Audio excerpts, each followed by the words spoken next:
factory of 425.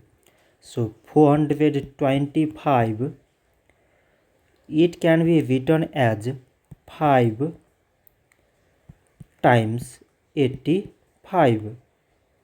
5 times 85 means 425. 85, it can be written as 5 times 17. 5 times 17 means 85. So now we select the prime numbers in all these numbers.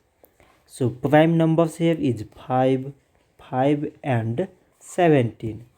So we can write 425 is equal to product of all these prime numbers, that is 5 times this 5 times 17. So this much for today, and thanks for watching.